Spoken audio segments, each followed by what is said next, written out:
Aujourd'hui, on va parler d'un père de famille américain jugé pour meurtre car il a obligé son fils de 6 ans à faire du cardio jusqu'à l'épuisement car, je cite, il le trouvait trop gros.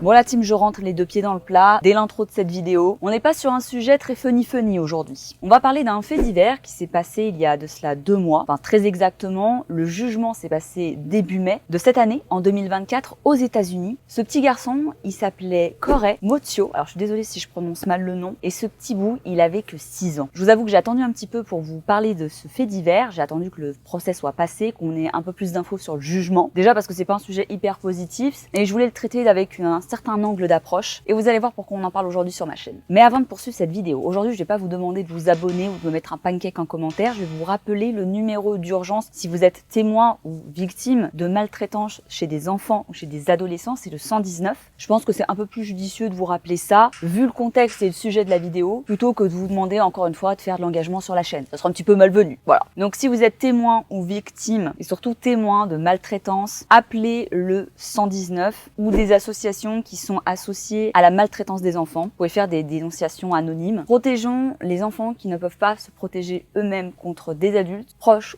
ou moins proches. Revenons-en à l'histoire de Corey. Tout le monde en a parlé. Il y a eu des centaines d'articles à travers le monde dans toutes les langues, énormément de reels, notamment sur le procès sur TikTok, Instagram, Shorts, YouTube, car son père, Christopher Gregor, un Américain de 31 ans qui habite dans le New Jersey aux États-Unis, a été accusé de meurtre et soupçonné d'abus répétés sur son fils de 6 ans. Il l'a notamment fait courir jusqu'à l'épuisement de nombreuses fois parce qu'encore une fois, il le jugeait, je cite, c'est quelque chose qu'il a dit pendant le procès, trop gros pour son âge. Alors le procès, il est là en 2024, mais l'histoire, elle date de 2021 et c'est quelque chose qui m'a particulièrement choquée. En vous écrivant cette vidéo, je ne pensais pas que les faits remontaient à plus de 3 ans. Alors des histoires d'abus, on en a énormément. C'est toujours des sujets assez délicats et sensibles, voire même traumatisants. Et là où l'histoire de Corey elle est particulièrement médiatisée, c'est parce qu'en fait on a des preuves vidéo de ce qui s'est passé. Les séquences d'entraînement qui ont été infligées à ce petit garçon de 6 ans, elles ont été filmées. Parce qu'en fait ce mec, il a emmené carrément son gamin dans une salle de sport publique. Donc on a les vidéos des caméras de surveillance. C'est ce qui a permis d'ailleurs pendant le procès de mettre en lumière la cruauté du père. J'étais assez étonnée d'ailleurs que tout ça n'ait pas fuité il y a 3 ans, peut-être parce qu'on était en pleine période de Covid en 2020-2021. Et sur ces images, on voit un petit garçon de 6 ans qui a été forcé par son père à courir sur un tapis. Mais pas courir n'importe comment, courir jusqu'à l'épuisement à une vitesse extrêmement élevée pour son âge, même pour un adulte déjà de base. Et le problème c'est que ce petit garçon il a chuté de nombreuses fois. Et ceux qui ont déjà été sur un tapis pour les premières fois, qui se sont vautrés à des moyennes vitesses, non seulement tu te casses la gueule, t'as super mal, mais en plus c'est particulièrement humiliant. Il faut savoir que dans la vidéo, si vous la regardez sur internet, on va pas forcément vous mettre les images, mais c'est hyper dur à regarder. Le petit garçon il se chute au moins 6 fois, il s'éclate la gueule et à chaque fois qu'il remonte sur le tapis, forcé par son père, il accélère, il augmente la vitesse. On voit clairement qu'on n'est pas sur un papa coach diplômé qui adapterait éventuellement l'entraînement à l'âge de son enfant ou même à son client, toi c'est la base. Le petit garçon il n'est pas décédé sur le coup, il est décédé plusieurs jours après lorsqu'il a eu des complications de santé. Son père a dû l'emmener à l'hôpital ou sa maman, je ne sais plus en fonction des articles. Il avait des vives douleurs et en fait il est décédé de ses blessures dues à un fait d'une maltraitance prolongée. Il est donc décédé à l'hôpital. Donc c'est une fin tragique forcément, la maltraitance qui se finit sur le décès d'un enfant, c'est pas quelque chose qu'on a envie de lire sur les réseaux sociaux. Et clairement sur la vidéo on voit que le gamin il vit l'enfer, que le père il est déterminé à faire un entraînement militaire au petit garçon alors que clairement il n'est pas en situation d'obésité, il est pas gros le gamin, ça se voit en vidéo, donc c'est d'autant plus choquant déjà que de base tout est choquant en fait. Infliger ça à ton gamin, le punir physiquement comme ça, l'humilier de cette façon et lui faire perdre toute confiance en lui. Et c'est pas que moi qui le dis, c'est ce qui a été dit pendant le procès. Et puis entre nous c'est aussi mon opinion personnelle, il était épuisé physiquement et mentalement et le père il s'est défendu comme il pouvait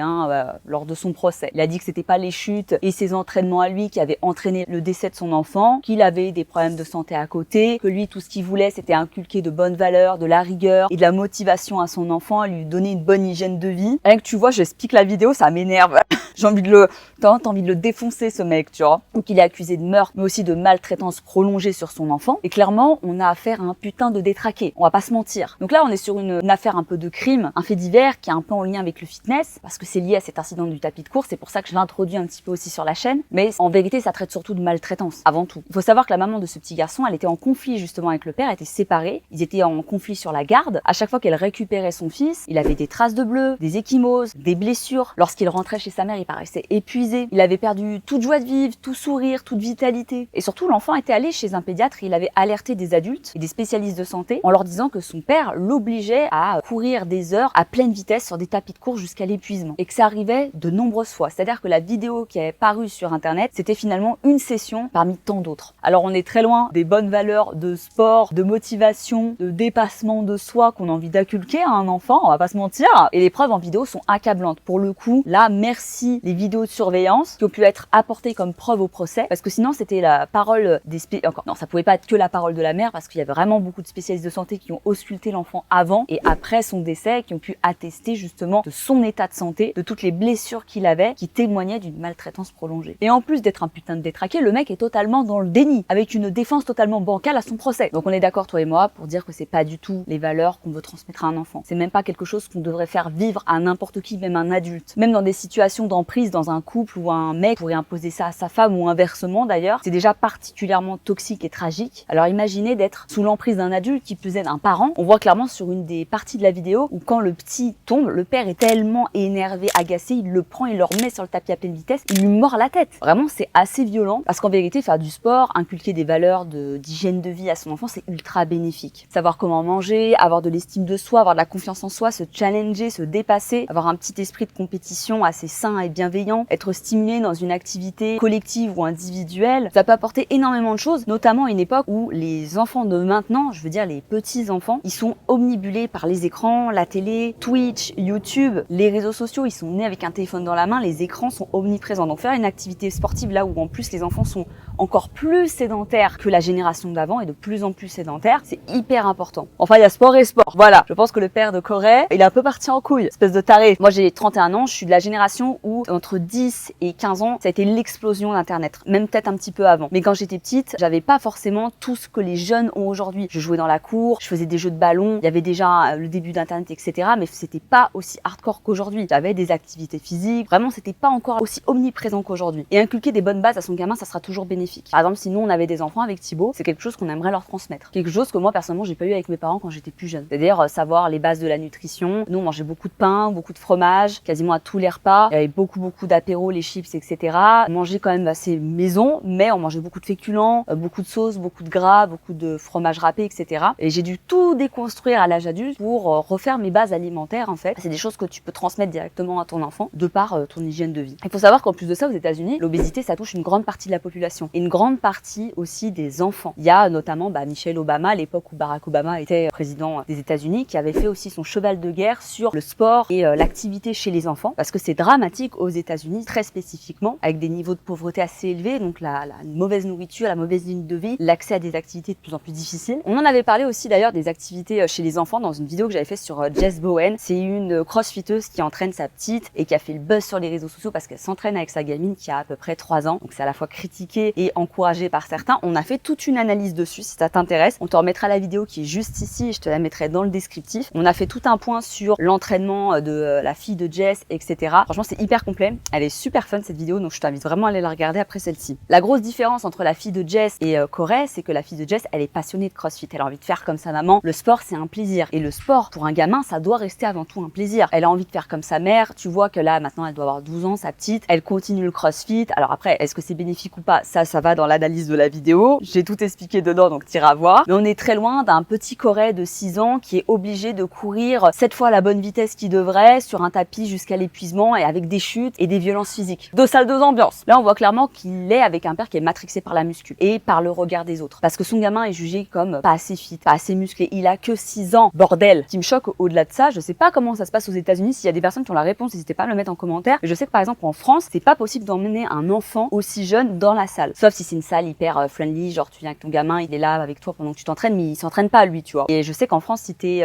entre 16 et 18, tu peux accéder à une salle si t'as une autorisation parentale. Mais genre un gamin de 6 ans, il viendra jamais s'entraîner. Après, est-ce que le père, sur la vidéo, on voit qu'il est tout seul, il a amené son fils en scred à un horaire creux pour le faire mettre sur son tapis, c'est possible aussi. Mais enfin bon, apparemment, c'était pas la première fois. Donc on se demande comment est-ce qu'il a fait pour rentrer je ne sais pas combien de fois avec son gamin sans que personne le voit. Lorsqu'un enfant pratique une activité sportive, il faut forcément l'adapter. On en a parlé dans la vidéo de Jess Bowen. En ce qui concerne les charges, à partir de quel âge, comment, quelles sont les disciplines qu'on peut faire à partir de 3 ans jusqu'à l'adolescence pour éviter d'avoir des problèmes de développement, de croissance, des blessures musculaires, une usure prématurée des tendons, ce qui est le cas des fois sur certaines pratiques comme la gymnastique qui est fait par les très petits enfants ou lorsqu'on met des enfants dans des sports de haut niveau tout de suite très vite, qui vont avoir après des problèmes assez jeunes à l'âge adulte, autour de 20-30 ans, parce qu'ils sont déjà ils ont vraiment usé leur capital sportif en fait, à des moments où le corps est en pleine construction. On voit notamment des gymnastes qui ont plus de tendons à partir de 23 ans, enfin bref, des fois des catastrophes, parce qu'on tombe dans des entraînements extrêmes. Donc par exemple, entre 3 et 6 ans, les petits, ils peuvent faire sans problème de la gymnastique pour bébé, ça va travailler la motricité, la mobilité, les bébés nageurs, un peu de natation. Entre 7 et 10 ans, ils peuvent commencer à intégrer des sports solo ou collectifs, le football, le basketball, des petites sessions de rugby en fonction de l'âge, du judo, du tennis. On peut commencer aussi un peu l'athlétisme. Il y a même certaines salles de crossfit qui permettent d'avoir des sessions spécialisées pour les enfants, qui leur apprennent les bases, avec des charges quasi inexistantes ou vraiment des fausses charges, vous savez, les trucs en plastique. Et à partir de 10 ans, on peut avoir des sports un peu plus compétitifs. On peut commencer à prendre des poids légers, toujours dans le cadre de garder une activité qui soit liée au plaisir, à la dépense ou un petit peu au côté compétitif. Mais ça doit rester une activité divertissante. Il faut que ça reste quelque chose qui apporte du bien-être et voilà, du kiff un petit peu. Si dès le plus jeune âge, on t'apprend que le sport c'est de la punition, putain, t'es dans la merde. Hein. Moi, quand j'étais petite, mes parents ils ont voulu me faire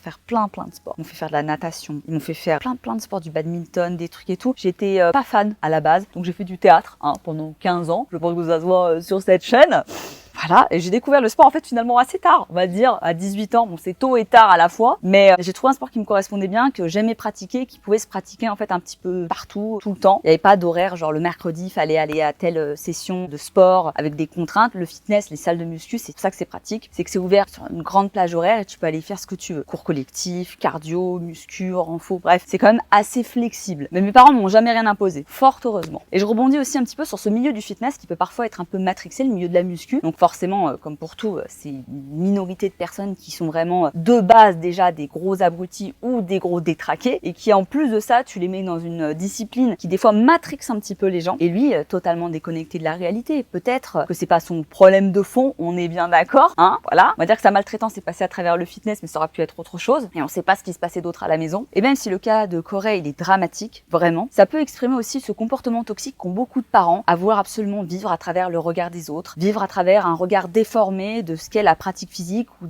l'objectif physique. On le voit notamment sur les commentaires sur les réseaux sociaux de gens qui comprennent pas pourquoi des influenceurs ou des coachs fitness n'ont pas des shapes de compétition ou on va dire surréalistes à l'année. Certains l'ont, mais vous savez pas dans quelles conditions, pas forcément toujours dans un cadre ou une hygiène de vie aussi saine que ce qu'ils vous vendent sur les réseaux, avec des taux de body fat hyper bas, des physiques surdéveloppés, parfois dopés, ou avec des hygiènes de vie finalement ultra strictes auxquelles les gens se sont habitués et qui correspondront pas à l'épanouissement de 80% des pratiquants de fitness et de musculation ou de crossfit, tu vois. Et du coup, quand on impose des standards aussi élevés à ses enfants parce qu'on est soi-même déjà exigeant avec son physique ou avec sa pratique, on casse toute la confiance qu'ils peuvent construire, toute leur estime de soi et tout le plaisir aussi. Ou alors on tombe sur des enfants qui deviennent tellement matrixés aussi, qui veulent tellement plaire à leurs parents, qui vont vouloir chercher l'approbation perpétuelle toute leur vie. Bon, je suis pas psychologue non plus, t'as compris, mais je pense qu'il y a beaucoup de gens qui se reconnaîtront dans ce que je dis en fonction du type de parents que vous avez eu. Moi, j'ai eu la chance d'avoir des parents qui m'ont permis de faire ce que je voulais, mais on voit bien sur les réseaux, parfois il y a des gens, ils ont un background qui est un petit peu compliqué, notamment dans le fitness ou la muscu où on a tendance à vouloir prendre une revanche sur la vie, amoureuse, familiale, professionnelle, et reprendre confiance en soi pour plein de raisons, et parfois pour compenser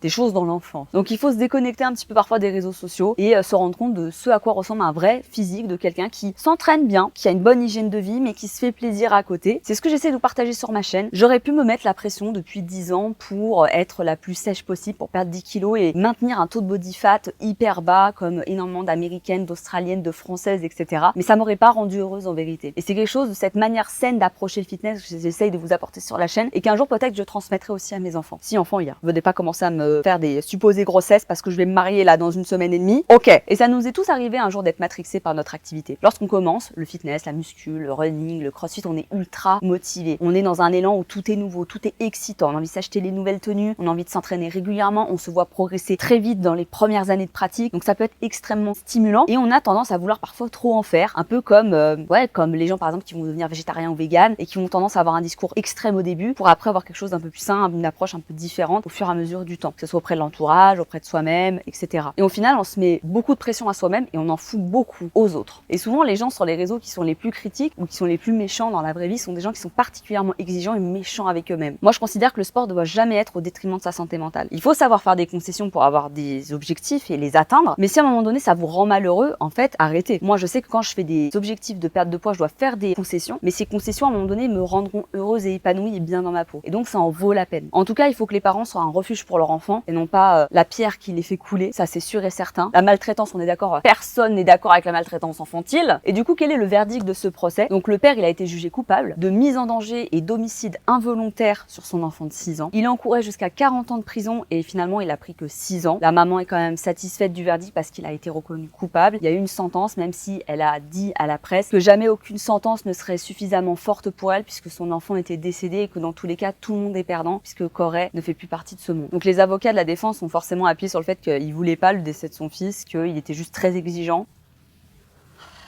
Voilà, je pense que sur mon faciès, vous avez mon avis. Voilà. Alors, je t'avoue que la vidéo de la salle de gym, ça devait bien casser un petit peu la défense, qui était un peu bancale. Voilà. Il y a eu des spécialistes de toute façon qui ont autopsié le petit, des spécialistes de maladies infectieuses infantiles, parce que le père avait joué sur le fait qu'il avait déjà des problèmes de santé, qui avait rien à voir avec ce qu'il lui avait fait faire à la salle de gym, etc. Mytho.